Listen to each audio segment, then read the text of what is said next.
hosted by the Tap the Potential team. My name is Caitlin. I am the How to Hire the Best strategist and sales and marketing team lead here at Tap the Potential. And I'm being joined by our founder at Tap the Potential, Dr. Sabrina Starling. Welcome. Thank you, Caitlin.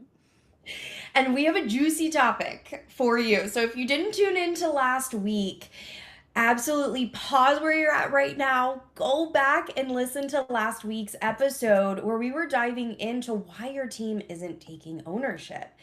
This week, we're going to be diving into every time you rescue your team, you make the problem worse. Yes. Oh, Yes. so I want to start with a question here. Okay. How many times this week have you answered a question your team could have figured out, fixed a mistake because it was faster, rewritten an email before it went out, jumped in because you didn't want something done wrong? Most business owners don't realize they're doing it. But every time you rescue your team, you make the problem worse. Dr. Sabrina, why do successful business owners become the person everyone depends on? Well, it's really simple. We like to put on our Wonder Woman underoos. And if you're a guy, it's the Superman underoos. We get so much joy out of solving problems because we're the hero. And now that I'm saying it, you're like, oh, yeah, but that's not running through your head when you're jumping in and solving the problem. But that is the payoff on the other side of it is we love to save the day and we feel like we're taking care of our team when we swoop in, or we're taking care of our clients and customers when we swoop in, because we want to deliver exceptional service. And so we don't want anything to go out that's not just right. And so but that is constantly reinforcing our team looking to us for direction, which creates over time the feeling for us as the business owner like this business is so heavy on my shoulders all the time. And as the business grows, when it was, 200,000 in revenue, problems, you had 5 problems. When it grows to 1 million in revenue, now you have 20 problems. And nothing has changed in how you lead. And that's where we're getting into the situation where everything starts depending on you and it becomes so heavy. And let's be clear, this all comes from a good place. This happens because you care. You care about your customers, you care about the quality of your services, you care about your team members. So it's normal, and we see this all the time with our clients that when things start slipping in, you jump right in because that's the thing that you think you should be doing. And that may have been, I would say, when people get on my calendar, that's the thing that's made them so successful up until this point. But they're still wondering, why am I experiencing all of this turmoil and all of these other issues where my business needs my constant presence? And it's exhausting. Yep. So, why is this something that you see people or clients, I would say, inside of our programs struggling to let go of? So, you know, let's just talk about high performers, A players, because A players are responsible. We take ownership, we take responsibility. That just is natural. And I was having a very interesting conversation at midnight Saturday night with one of my daughter's good friends who had come over after a long day at her job serving tables. It's a summer job, she's in college, and she was exhausted. And we were asking more about why are you so exhausted, and she went into all the details about her fellow team members who were working in the kitchen who decided to play chess instead of getting the food out. And because they share tips, she wanted to ensure a good customer experience because she wanted a good tip. So she stepped in and overfunctioned and did. She cooked food, and she's supposed to be waiting tables, but she was in the kitchen cooking food. Learned how to use a fryer. She didn't know how to use a fryer. She figured it out. That is typical A player behavior. That A player probably is going to grow up and own a business one day and do exactly all the things we're talking about here. And So so when you see someone else not functioning at the level that you think they should, the natural tendency, because you are responsible, is to step in and do those things. And that is why entrepreneurs succeed in business, and it's especially why when it's just you in business, your clients and customers love you, you're amazing, and they start sending more business your way. But then you hire, and then you get disappointed in your team members, and then you think, oh my gosh, no one can do it as good as me, so I just need to keep doing it, and I'm not going to ask them to do these harder things. And really, what you're not recognizing as that all of that is going on is there are leadership skills that no one has taught you. And if you mhm, have some of those leadership skills, it will help you not overfunction. absolutely. So why don't we on some of the patterns that you're seeing and what those leadership skills look like? Yeah. So I want to. We're going to go a little bit off of plan here because I want to talk about a real dynamic, and this is where us business owners have to take responsibility, and leaders on teams. So you may be a leader, you may not be even be a business owner, but this is an issue. When team members come to you and say, hey, I had to pick up the slack for these other people, they're not doing their jobs, and this is really getting exhausting. And you go and talk to the other people, and they make all the excuses and whatever. And then you're like, man, I don't know who to believe. And I just really don't want to deal with this situation. So and so, this A player over here continues to do what they are supposed to do, and they keep filling the gap. So I'm just going to let it go. That creates a very unhealthy dynamic on the team because A players are put in the position where they're not being backed up by leadership, and they have to continue to carry the load and overfunction. So if you have that going on your team, you can have A players who are hiding dysfunction from you. Um, and the as you are learning leadership skills, the biggest opportunity is to create clear expectations, have measurable results to let you know if those expectations are being met, monitor those results on a weekly basis. So, have a way of a scoreboard or scorecard where you're monitoring those results. And so each team member has clear responsibility and accountability for a specific result. And then you hold that team member accountable. That kind of structure creates a beautiful opportunity for coaching conversations when team members are not hitting their key results that they're responsible for.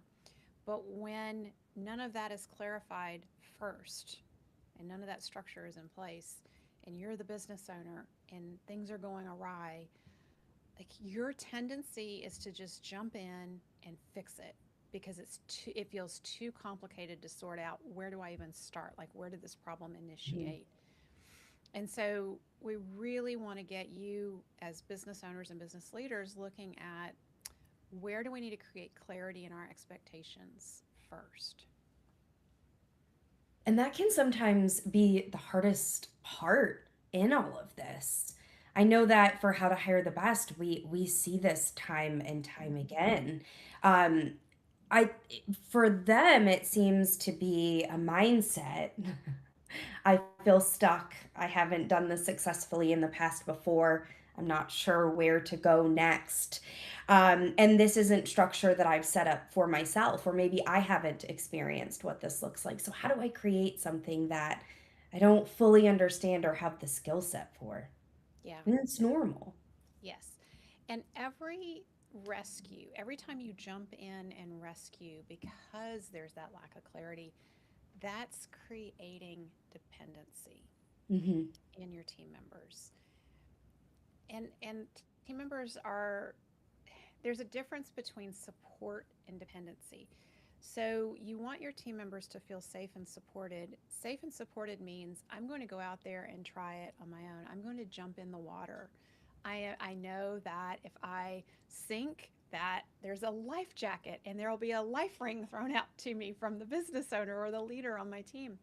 Yeah. Dependency is, I'm not jumping in that water. I'm going to watch you jump in that water. Let you go ahead and do it. And then the business owner jumps in and does it. And the team member never learns the skills.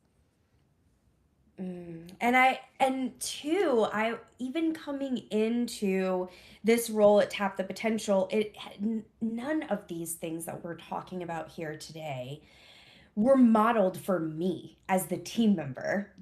So I remember coming in and not always feeling as though I really could show up in a way that felt really authentic to me, communicate, collaborate, and it had nothing to do with the culture that was being built here.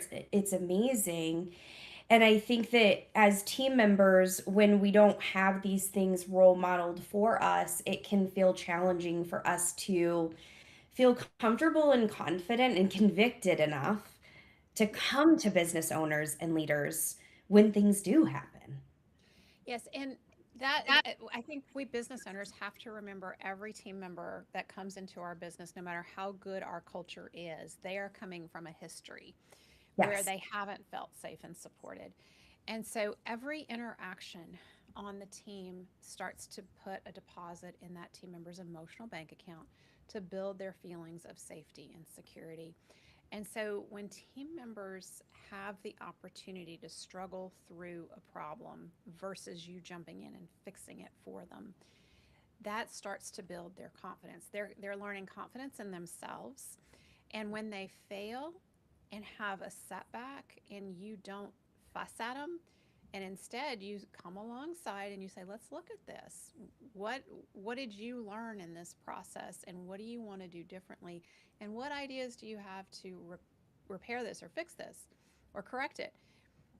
That is all an experience of safe and supported, and the team member being held in a place of competence versus incompetence. So every time we jump in, we're creating incompetence. And every time we ask the coaching questions, we are creating and building competence and confidence. And so that struggle is necessary for growth. And if you think about it, you who started the business, there's a lot you learned through the School of Hard Knocks. There's a lot of mistakes, a lot of things you screwed up, you fixed, you stayed up late, you worked late, you figured it out. Hmm. You cannot deprive your team members of that same learning opportunity. That's where the gold is. Absolutely.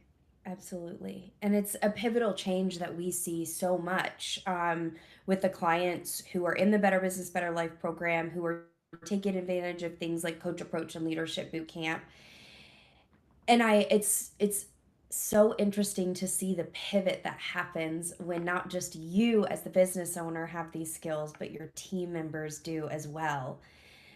So, Dr. Sabrina, talk us through some client stories, some successes where you've really seen business owners start to acquire or develop these leadership skills, turn some things around for themselves, maybe even have their team members in development at the same time. What have the benefits look like to the team, not just at work, but in other ways? Because I know from taking our courses myself, not only did it support me at work, it supported me in life and how I decided to walk through and lead myself through life. The impacts are so profound. Yeah, so there's so many success stories. So one business owner that I think about was carrying the weight of the business on her shoulders, and it was a complex business. So we had to really help her get the business dialed in around a sweet spot. Once she got the sweet spot clarified, and there were some issues and crises that came up that were outside of her control, but it prevented her from getting her team members in coach approach when we had initially planned for that to happen. So there was a 1 year delay in getting team members through coach approach, and she continued to struggle. Like, we were helping her with coaching skills, but she hadn't really taken the full coach approach. She was reading the books that we use, but she hadn't had the practice and the ongoing support like you get in coach approach, and things were just floundering. And she finally got herself and some of her key team members in Coach Approach.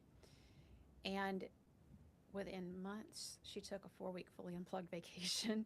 She's had repeated fully unplugged 4 week vacations. What she saw happen in one of her team members who was very blunt, very direct, and might have actually been running off other team members because she was so sharp in her way of just interacting. That team member really became a trusted leader where other team members started seeking her out for support and thinking partnership and working through different issues that came up. And so the business owner felt so much more reassured in being away from the business and trusting that her team could handle things while she was gone. The team member started talking about how it was changing her marriage, it was changing her relationship with her adult children because she was that directive everywhere in her life. A lot of it was anxiety driven. And she settled down because she felt safe and supported. She got more comfortable being in that place of curiosity and not knowing and looking for the answers versus I've got to have the answer, which creates that anxiety and that pressure. And so the people around her, she started softening and it deepened the relationships that she's had with the people closest to her in life. And I think that is the most beautiful outcome of Coach Approach because your team members feel like you invested in them. Yes, you made them better leaders, but when they are having better relationships in their main primary relationships away from work because of skills you've invested in and taught them at work, that creates tremendous loyalty. Like there is no dollar value that you can put on that loyalty when you invest in your team members that way.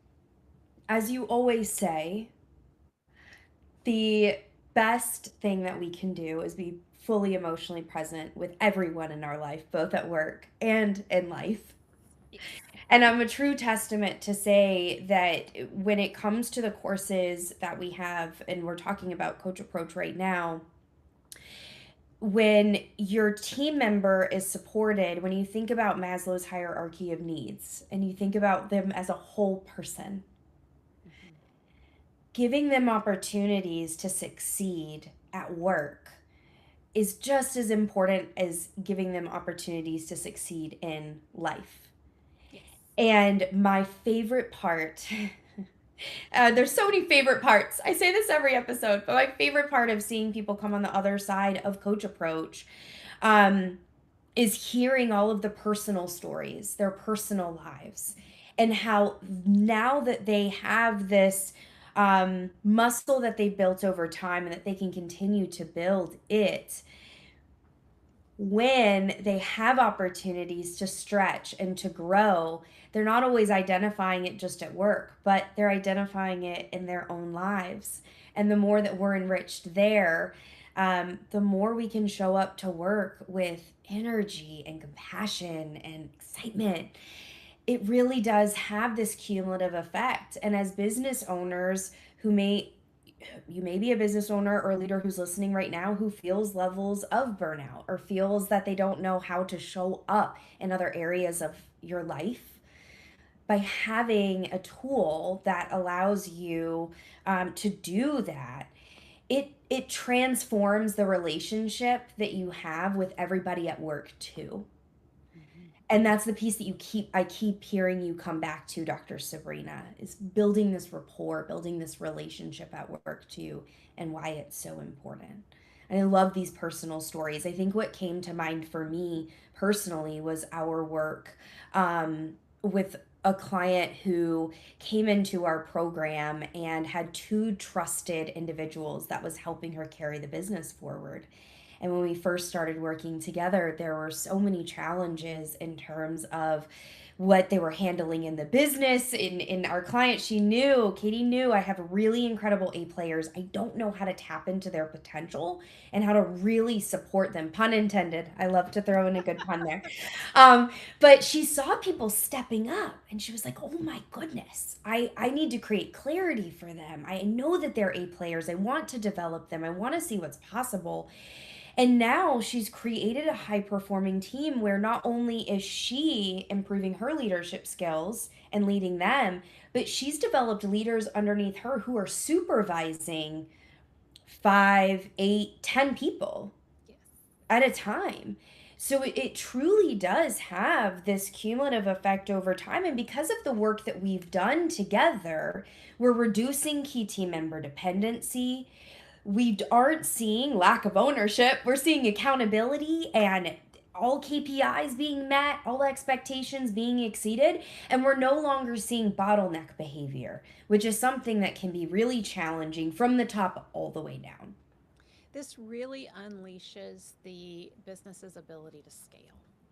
Because Mm, once you, the business owner, have these coaching skills and you have a few key team members who are leaders on the team who have these coaching skills, mhm. it then you shift the culture in the business, right? And you have everyone who takes ownership of what they're doing and they coach each other. That allows you to start taking on more and more business and add more team members because that culture will permeate throughout. It's like a snowball. Like you might be working really hard to get your first bit of snow together. I used to live in Wyoming, and the snow there was really dry. So when you would make a snowball, you'd have to really pack it. You'd have to get water or spit, kind of gross, but to make it all stick together. But then once you got it sticking and you would get it rolling, it would get bigger and bigger and bigger. That is what happens when you go through Coach Approach and you bring in yourself and a couple of key team members. You really get that big snowball rolling and it allows the business to grow. And finally, the bottlenecks are gone. Absolutely. So if you're listening to this and you're realizing I've become the answer to everything in the business, you're not alone. Most business owners were taught how to work hard, very few were taught how to coach. That's exactly why we've created Coach Approach, along with other courses that support you in building your high performing team. Inside Coach Approach, you'll learn how to develop critical thinking, build ownership on your team, create stronger leaders on your team who want to support you in growing your business, and stop the overwhelm. Stop carrying every decision for yourself. And if you're ready to stop rescuing and start developing those leaders, book a call with me. Go to tapthepotential.com. Let's have a conversation. Let's identify where dependency is showing up for you, where ownership is truly breaking down, and whether Coach Approach or How to Hire the Best or Leadership Bootcamp is the right next step for you or for your team, because we go into business so that it supports our life, not so that we carry it with us every single day. Mm. Let's continue the conversation from here. Thank you so much for your time, Dr. Sabrina. I'm so excited to continue the conversation with our listeners. If you're out there, and we will see you next time.